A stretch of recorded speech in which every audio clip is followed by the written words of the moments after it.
할렐루야. 남아공 잘 다녀왔습니다.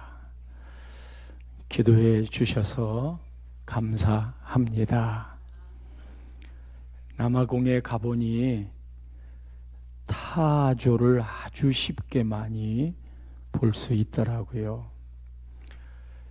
여러분 그거 아셔요? 타조와 우리나라 꿩의 이에요. 공통점은 꿩이나 타조나 적으로부터 위협이나 공격을 받으면 둘 다 머리를 이렇게 쳐박습니다. 그런데 꿩은 머리를 숨기는 이유가 자기가 머리를 숨겨서 눈이 안 보이면 안전하게 숨었다고 생각합니다. 엉덩이가 다 나와도. 반면에 타조는 머리를 땅으로 쳐박는데 그 이유가 뭐냐 하면 적이 지금 어느 정도의 빠르기로 어느 정도의 강도를 가지고 나를 공격하러 오고 있나 하는 것을 감지하기 위해 땅의 진동 같은 것을 적절히 알아보고 빨리 도망가는 방법을 알아 대처하기 위함입니다. 머리를 숙이는 행동은 똑같아도 그 의미는 전혀 다른 것입니다. 가인과 아벨이 드린 하나님 앞에 제사 드린 것은 똑같은 예배의 행위였지만 하나님은 가인의 것은 받지 않고 아벨의 것을 받았다면 똑같은 예배의 행위여도 하나님이 받으시는 의미는 달랐던 것이지요. 오늘 본문에는 금식 이야기로 시작합니다. 똑같이 드리는 금식의 행위이지만 좋은 금식이 있고 그렇지 못한 금식도 있습니다. 금식이란 나 자신을 절제하여 하나님을 드러내는 경건의 모습을 세워가는 참 유익한 것이어서 우리 믿음의 선조들은 왕왕 금식을 했습니다. 영이 곤고할 때, 너무 힘들고 어려울 때, 내 자신이 하나님 앞에 드려야 되겠다고 생각할 때 금식을 했습니다. 모세의 시내산 40일 금식이나 예수님의 공생의 시작 전에 40일 금식 우리는 잘 알고 있습니다. 이사야 58장 6절에 보면 금식에 대하여 이런 유익을 이야기하는데 내가 기뻐하는 금식은 흉악의 결박을 풀어주며 멍에의 줄을 끌어주며 압제 당하는 자를 자유하게 하며 모든 멍에를 꺾는 것이 아니겠느냐. 하나님이 기뻐하는 금식은 풀어주고 끌어주고 자유하게 하고 멍에를 꺾는 겁니다.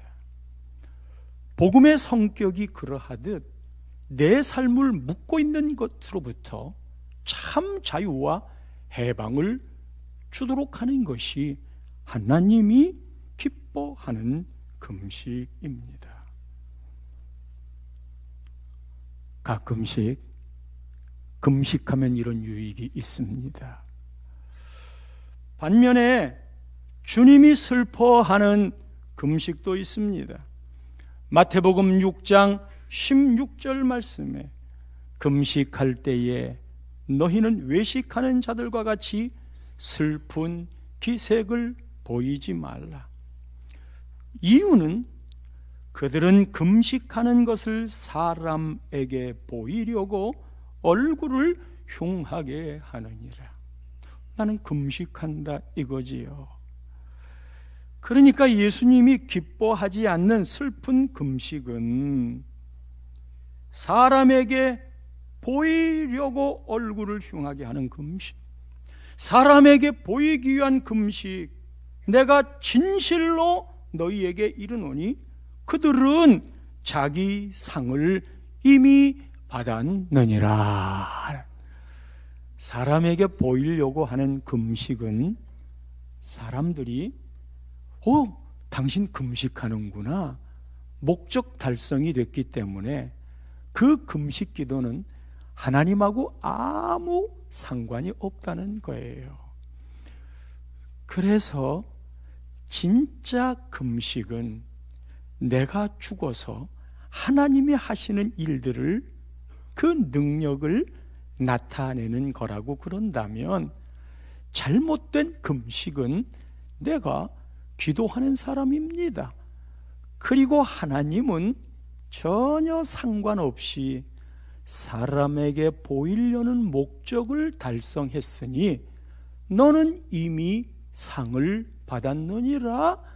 하나님의 상은 없다. 결국 금식이라는 경건하고도 유익한 것을 나를 나타내는 계급장으로 이용하는 것이 예수님이 슬퍼하는 금식이었지요. 그러고 보니 금식이란 하나님이 기뻐하시는 것이 내가 죽어 하나님이 나타나는 거라면, 슬픈 금식은, 안 좋은 금식은 금식하는 행위를 통해 나를 드러내는 것이지요. 요한의 제자들과 바리새인들은 지금 금식하고 있다고 본문 18절에서 이야기합니다. 요한의 제자들이란 세례 요한의 제자들입니다.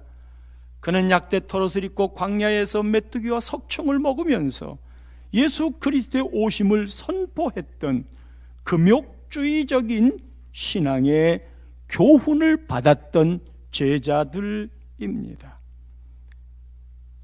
그리고 지금 세례 요한은 감옥에 갇혀 있는 그런 상황이라 마땅히 요한의 제자들은 금식을 할 수 있었을 겁니다. 마태복음 11장 18절 말씀을 보면 요한이 와서 먹지도 않고 마시지도 아니하매 그들이 말하기를 귀신이 들렸다 하더니, 세례 요한의 삶은 먹지도 않고 마시지도 아니하는 금욕적인 생활을 했어요. 당연히 제자들도 그렇게 사는 것이 보고 배운 거라 마땅하다고 생각하겠지.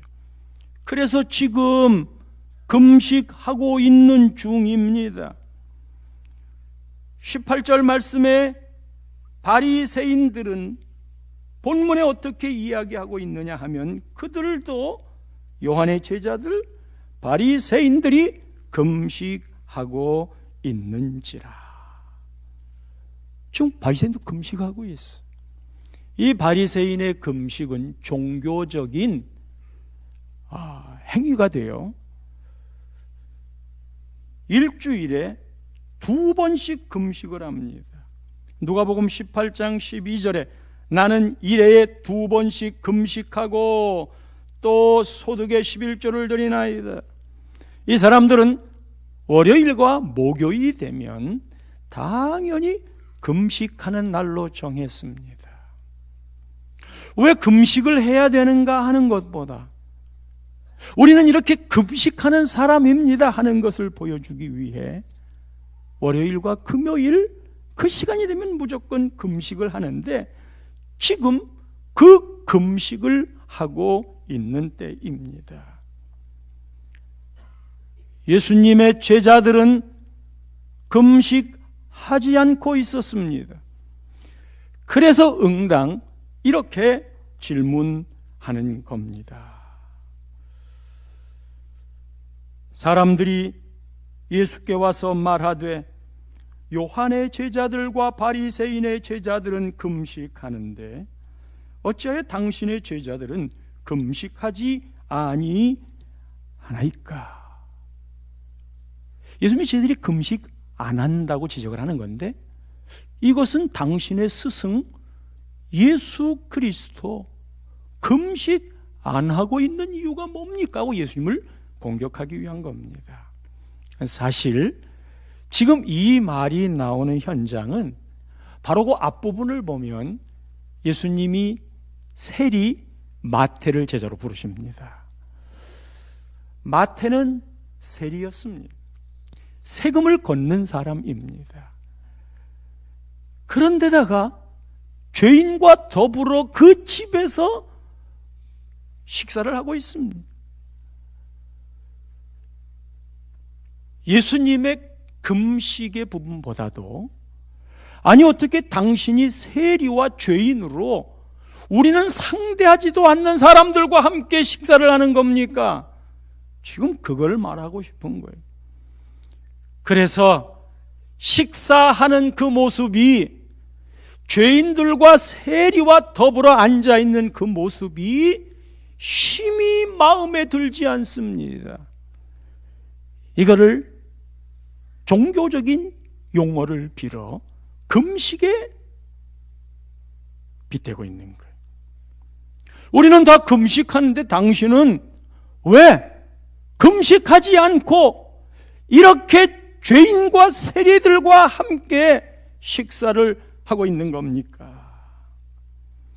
예수님은 이 부분에 대하여 즉답을 하지 아니하고 19절 말씀으로 에둘러 이야기를 합니다. 혼인집 손님들이 신랑과 함께 있을 때 금식할 수 있느냐?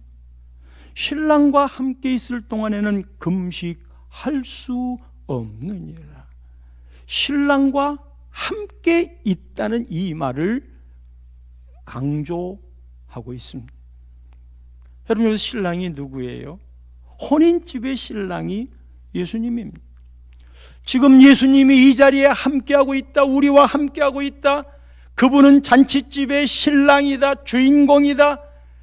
이 신랑 되신 예수께서 잔치를 베풀었는데 그 자리에 우리가 함께하고 있다. 신랑이 베푸는 이 잔치 자리를 우리는 지금 누리며 즐기고 있다. 마가복음은 하나님의 아들 예수 그리스도 복음의 시작이라고 선포합니다. 마가복음은 위대하신 하나님의 아들 예수 그리스도에 대한 걸 처음 열면서부터 계속 선포합니다. 마가복음은 우리 주님 예수 그리스도가 얼마나 위대한 하나님의 아들인가, 얼마나 위대한 하나님이신가. 그런데 그분이 그 뒤끝으로 가면 그런 하나님이 십자가의 고난을 받으셨다. 그런 하나님이, 거룩하신 분이 다시 세상 속으로라고 말한 것처럼 이 땅에 우리들에게로 오셨다. 그 예수 그리스도 그분이 혼인을 치르고 있는 이 잔치 마당에 신랑이 되시는 분이다.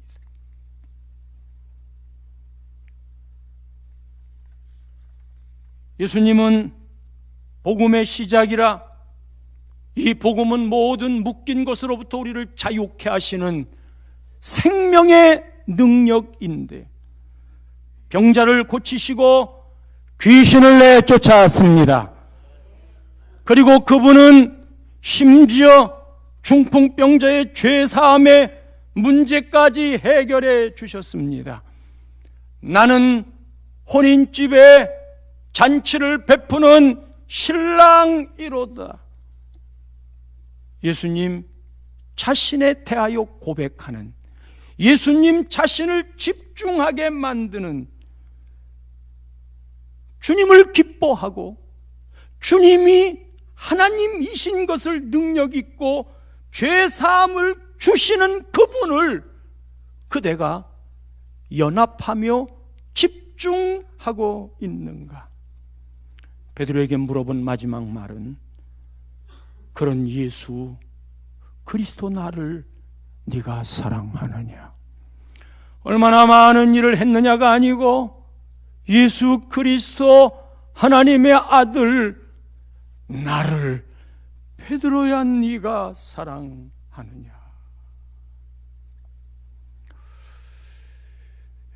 남아공 수요 예배 금요일 토요일은 남아공 목사님들 세미나 그리고 주일날에는 남아공 교회에 가서 예배를 드렸어요.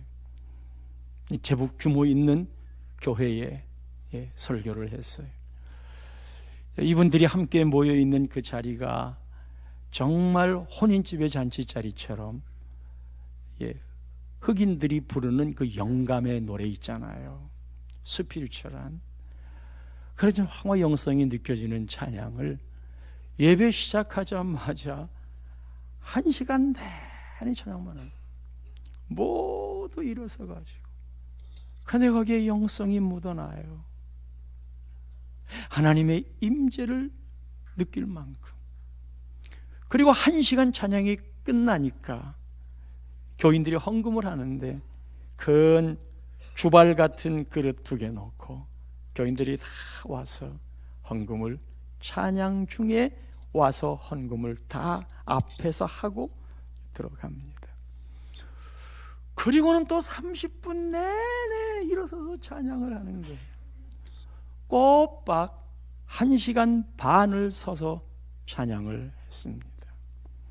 그리고 제가 올라가서 30분 동안 설교를 하고 축도하고 예배를 마쳤습니다. 혼인집 잔치 같은 즐거움이 그 안에 있습니다. 동시에 오직 한 분이신 전능하신 우리 예수님, 그 예수님에게 집중하고 있는가? 그 예수님에게 집중하고 있는가? 그것을 살펴보게 되었습니다. 저희들이 첫 번 맞이하는 수요일에 아프리카 교인 작은 마당에 모여서 같이 교인들과 예배를 드렸습니다. 여러분, 남아공에는 수요 예배가 없어요. 그런데 우리 선교사님들이 하고 있는 목회 현장은 수요 예배를 따로 드려요. 성경 공부도 해요. 새벽 기도도 이야기하고 있어요. 남아공 교회는 교인들이 목사님 봉급을 마련해 줄 수 없기 때문에 목사님들이 대부분 직업을 가지고 교회를 섬깁니다. 큰 교회는 그렇지 않은데 대부분의 교회들이 목사님들이 직업을 가지고 섬기니 주일날 낮예배 드리는 것으로 만족할 수밖에 없습니다. 여기가 겨울이면 거기는 여름인데 여름 피크가 12월 중순부터 1월 중순경이랍니다. 여러분, 그런데 그때가 피크 휴가 기간이에요. 그때 성탄절도 있고 송구 영신 예배도 있는 때인데 휴가를 간 바람에 예배를 드리지 못하는 상황, 그 기간 동안에 그 예배에 대한 관심이나 집중도가 우리 한국교회로서는 생각할 수도 없는 일 아니겠어요? 교육자들에 대한 대우도 생각할 수 없는 일들이잖아요. 우리 한국 선교사가 가서 수요 예배를 드리고서는 하시는 말씀이 저는 한국에서 목회를 배웠습니다. 한국에서 배운 이 목회를 그대로 남아공 교회에 이식하려고 합니다. 우리 후배 선교사님들을 주일날 저녁에는 모두 모이도록 해서 선배 목사들로서 얼마나 선교에 애를 쓰시냐고 가족들 다 모여 저녁을 대접하고 약간의 선교비도 전해드리면서 함께 대화를 나눴어요.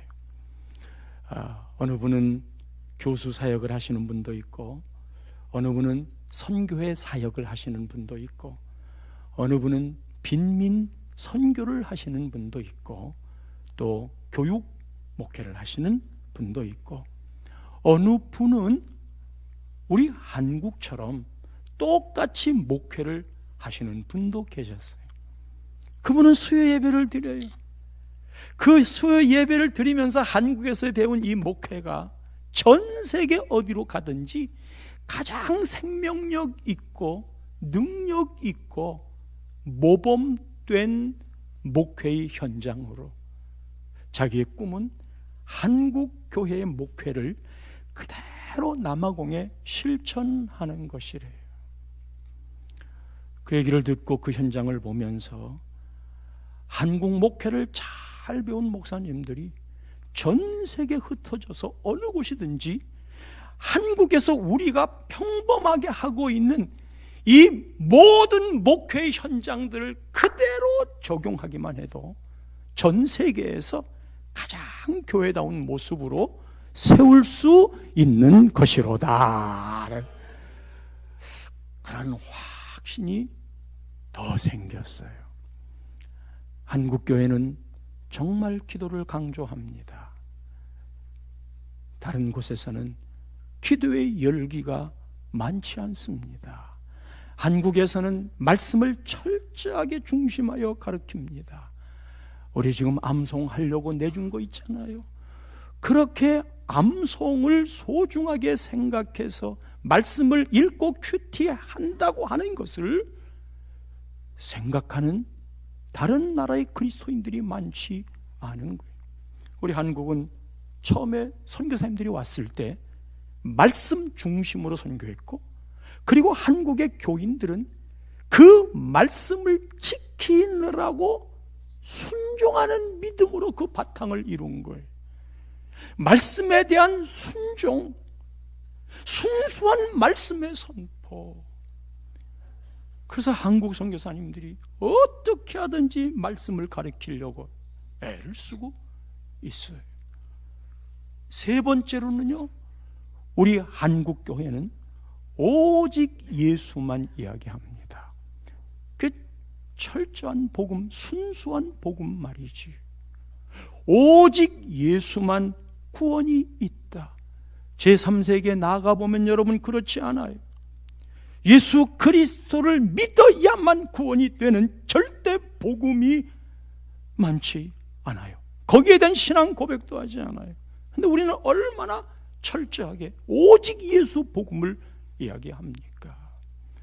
그리고 한국은 교회 중심, 예배 중심으로 살아요. 일주일 내내 교회에 모일 수가 없어요. 모이지를 않아요. 우리가 모여서 함께 기도하고 함께 말씀을 나누고 함께 셀로 모여서 하나님의 은혜를 공유하는 이런 모습들, 교회를 중심으로, 예배를 중심으로 살아가는 모습들, 정말 한국이 귀하다는 생각을 가져요. 끝으로 우리 한국 교회가 영혼을 세우는 전도와 선교를 얼마나 열심히 합니다. 케이프타운에 우리 교단 선교사만 8명이 파송되어 있는 거예요. 열악하지요. 편치 않지요. 음식도 정말 야채나 채소가 없는 음식이에요. 이 고기에다가 감자에다가 그것만 먹고 살아가시는 거예요. 전 세계에 아무리 열악해도 반군들 때문에 그 위에 있는 다른 나라에서는 죽었다가 살아나기를 몇 번씩. 저도 황열병 예방주사를 맞고 갔지만 이 몸 안에서 벌레가 나오고 말라리아 같은 병으로 어려움을 겪고 선교사님 딸이 다 죽었어. 열병이 나가지고 죽었어요. 이거 어떻게 해야 되나? 그런데 주일날 예배 시간에 예배를 데리고 왔어. 주님, 죽더라도 예배 드리고 죽을랍니다. 그런데 예배 드리는데 둘째 딸이 예배 중에 살아나더라는 거예요. 일생 동안 죽더라도 예배에 오자. 예배가 생명을 살리는 자리다. 반군들이 와서 총을 내밀었어요. 아빠를 끌고 갔어요. 두 딸이 그 모습을 보고는 발발 떨었어요. 무서운 장면 보지 말라고 이불을 덮어놨어요. 나중에 있는 거 다 빼앗기고 아빠 목사님이, 선교사님이 살아왔어요. 그리고 이불을 거두었어요. 딸들은 공포에 떨고 아빠 목사가 죽었을 거라고 생각을 하고 있었는데 이불을 떠들고 딸들을 만나고 있는 아빠를 보더니 아빠, 여기가 천국이에요?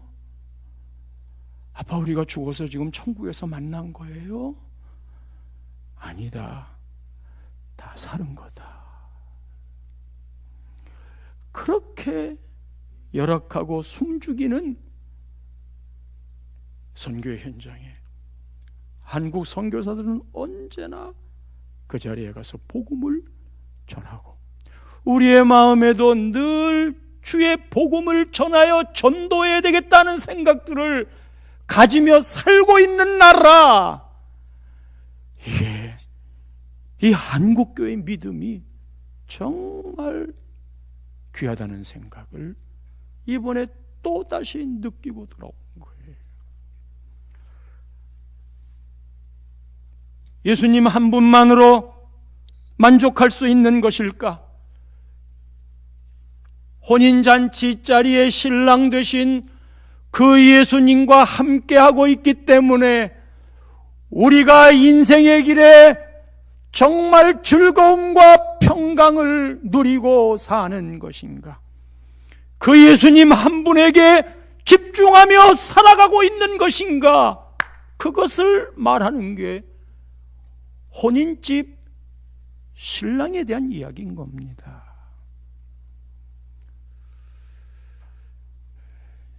제가 설교를 하면서 풍랑을 만난 제자들의 이야기를 본문 삼았습니다. 예수님 저편으로 건너가자라고 말한 그 말에 순종하여 배를 타고 갔는데 풍랑을 만났습니다. 예수님 말씀 순종하고 믿음 생활 잘 하는데 인생에 풍랑을 만났습니다.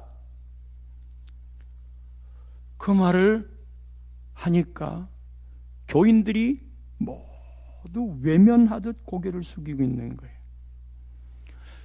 그런데 그 배 안에 예수님이 계셔서 이 예수님이 바다야 잔잔하라, 바람아 잔잔하라 명령했더니 바람과 바다도 잔잔해졌습니다. 그 말을 했더니 방금 말한 것처럼 아멘, 아멘. 예수님의 능력, 예수님의 기적, 예수님의 치유, 예수님의 이름이 선포될 때마다 모두 아멘, 아멘, 아멘 하고 얼마나 흑인 특유의 발랄함으로 아멘으로 화답하는지. 그런데 여러분, 예수를 제대로 믿더라도 고난이 찾아올 수 있습니다. 예수를 따라 순종하는 길을 갔던 제자들도 삶의 정황이 어려웠습니다 하고 말을 하자 듣고 싶어 하지 않았습니다. 인정하고 싶어 하지 않았습니다. 나중에 알고 보니까요, 그 남아오게는 치유의 역사를 하는 목사님이나 기적과 이적들에 대한 것이 아무래도 많이 나타나는데, 그런 것들이 나타나면 교인들이 오는 거예요. 교인들이 오게 되자 목사님들은 교인들이 더 많이 오도록 하기 위해 그런 말씀들을 이야기하는 거예요. 근데 교인들이 싫어하는 말이 고난을 받는다, 어려움을 겪는다, 예수 믿으면 손해보고 살아야 된다, 양보도 해야 된다 하는 이런 말들을 듣고 싶어 하지 않는 거예요. 그런 말들이 진행이 되면 나가기도 한다는 거예요. 예배 드리다가, 아니 어떻게 예수님 믿었는데 그런 고난이 있느냐. 우리도 돌이켜보니까요, 70년대쯤 되던 때에 번영신학이 있었어요.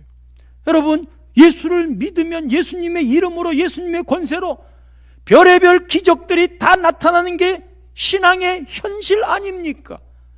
그러나 동시에 예수님을 믿고 살아가는 사람들에게 좁은 문으로 가기도 해야 되고, 십자가를 져야 되기도 하고, 어려운 고난을 겪고 있는 신앙 좋은 사람들의 현실도 있는 거잖아요. 지금쯤의 우리의 신앙은 예수를 믿어 하나님이 주시는 축복과 번영도 귀하지만, 예수를 믿고 살아가면서 우리가 져야 될 십자가도 있고, 이게 진정 성숙한 그리스도인의 모습이고, 다른 사람을 위해 희생하며 살아가는 게 예수 믿는 사람의 진정한 모습이다 하는 이 두 가지를 우리는 다 갖고 있는 거예요. 축복이 있다고 예수님이 있으며 고난이 있다고 예수님이 없는 건가? 우리의 삶의 방향과 중심은 언제나 예수 그리스도 혼인잔치의 신랑집 되신 예수 그리스도 그분이 있기 때문에 우리에게는 축복도 감사하고 고난도 감사하리라. 이 균형 잡힌 믿음이 우리에게는 서 있는 거예요. 중요한 건 예수님이 혼인집 잔치의 신랑이신데, 아니 어떻게 우리가 그 신랑 되신 예수님과 함께 있게 된단 말이요. 하나님은 거룩하시고 예수님은 죄가 없으신 하나님이신데 어떻게 우리 같은 죄인이 그 앞에 있을 수 있다 이 말이에요. 그런 위대하신 능력의 주님 앞에 어떻게 우리 같은 죄인이 있을 수 있단 말이요. 그리고 예수님이 베풀어 주신 그 복음의 은혜를 어떻게 우리가 누릴 수 있단 말입니까? 예수님이 곧 이어서 생배 조각과 새 포도주에 대한 비유를 이야기합니다. 우리가 예수님 앞에 있어야 될 이유, 있을 수밖에 없는 이유, 있을 수 있는 이유를 설명하시는 겁니다. 탕자 비유 잘 알잖아요. 탕자가 아버지 재산을 가지고 가서 다 탕진했어요. 아버지 앞에 설 수 있는 자격자가 아니에요. 자기는 죄인이기 때문에 감히 아버지 앞에 갈 수가 없는 사람이에요. 돌아온 탕자를 아버지가 기쁘게 받아서 그에게 가락지를 끼워주고 새 옷을 입혀줍니다. 이게 신분의 회복입니다. 죄 많지만 아버지가 내 자식으로 인정한다고 신분의 회복을, 혼인집 신랑이신 예수 그리스도 앞에 우리가 설 수 없는 존재이지만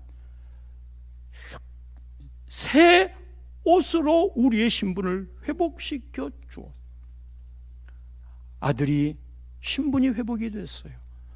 그런데 사실 아들이 아버지에게 온 것은 아버지가 나를 받아준 것에 대한 감사도 있지만 진짜 더 큰 목적은 아버지 집에는 먹을 것이 있다.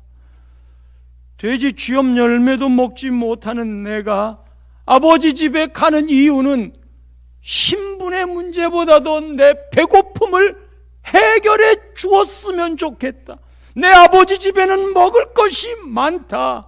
그러니 아버지 저에게 새 옷을 입혀주고 가락지를 끼우고 신발을 신겨주고 신분을 회복하고 내 아들이다 하는 것도 감사하지만 아버지 배가 고파요.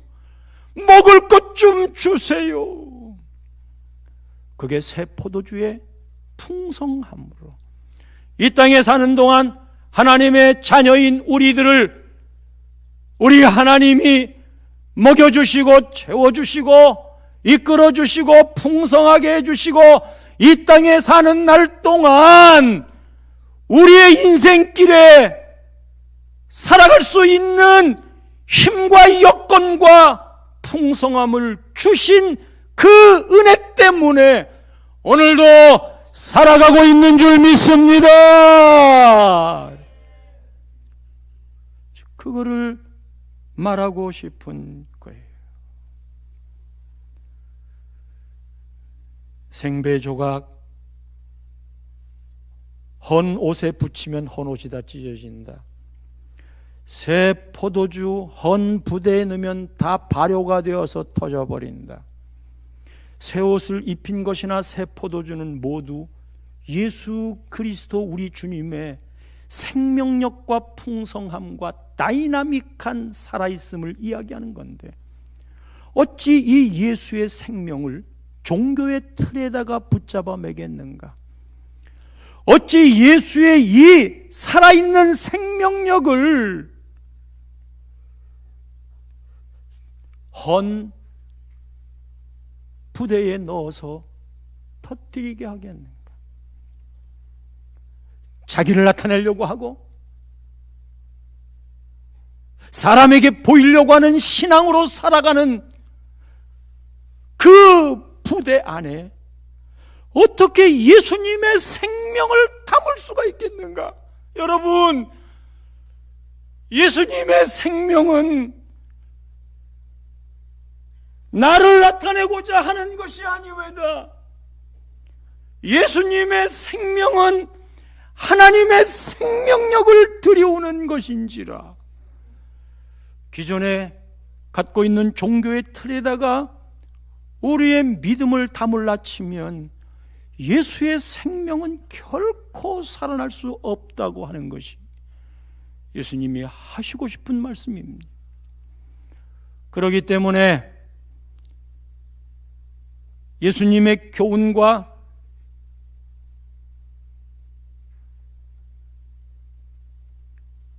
예수님의 생명은 성령 안에서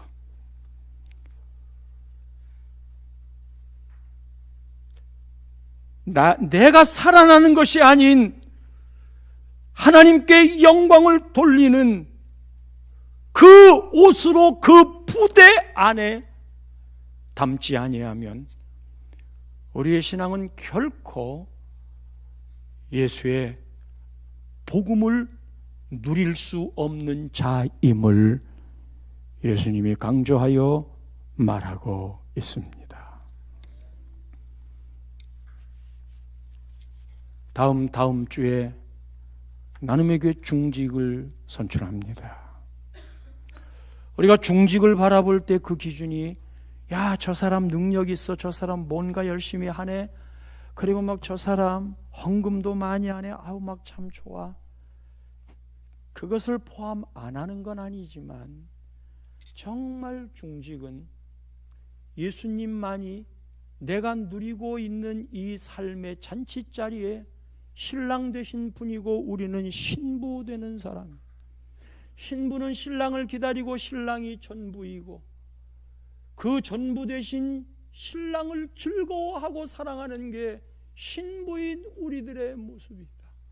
하여 사랑하는 성도 여러분, 여러분들 스스로가 중직이 되기를, 그리고 이런 사람이 중직이 되었으면 하는 그 마음의 중심에는 언제나 그 기준이 주님을 사랑하는가, 주님이 절대적인 내 인생의 으뜸이 되고 있는가.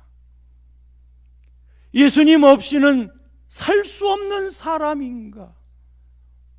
그래서 주님 사랑이 삶의 첫 번째 이유로 자리한 사람. 거기서 나오는 능력이어야 되고 거기서 나오는 헌신이어야 됩니다. 주님 사랑 없는 모든 헌신은 다 종교적인 것이 되기 때문입니다. 주님 사랑 없는 열심과 헌신은 율법이 되기 때문입니다. 아멘. 그런데 이 주님 사랑이 어떻게 나타날까요? 중직은 나눔의 교회 중직을 뽑는 겁니다. 나눔의 교인들이 나눔의 교회를 섬겨나갈, 그리고 그것이 결국 하나님의 일이 되어 하나님 나라를 확장하게 하는 나눔의 교회 중직을 뽑는 겁니다. 그렇기 때문에 주님을 사랑한다는 건 교회를 사랑한다는 것과 직결됩니다. 교회가 정말 어려운 일을 겪을 때, 교회가 부흥이 되지 않을 때, 그 일을 위해 내가 함께 섬겨 나갈 교회 사랑의 사람인가? 나눔의 교회를 사랑하는 사람을 뽑아주십시오. 그 혼자의 능력과 잘남 때문이 아니라 그것이 주님이 함께하고 있는 나눔의 교회를 정말 사랑하여 교회 섬겨가는 일에 앞장설 수 있는 사람을 뽑아주십시오.